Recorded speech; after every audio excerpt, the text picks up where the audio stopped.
Dorothy lived in the midst of the great Kansas prairies, with Uncle Henry, who was a farmer, and Aunt Em, who was the farmer's wife.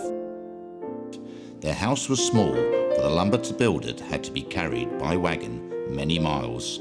There were 4 walls, a floor and a roof, which made one room, and this room contained a rusty-looking cooking stove, a cupboard for the dishes, a table, 3 or 4 chairs, and the beds.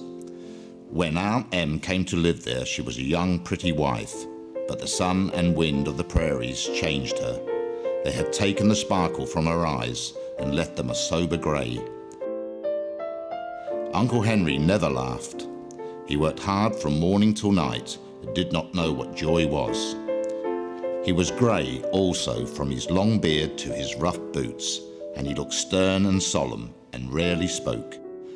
When Dorothy stood in the doorway of their house and looked around, she could see nothing but the great grey land on every side. Not a tree or house broke the broad sweep of flat country that reached the edge of the sky in all directions.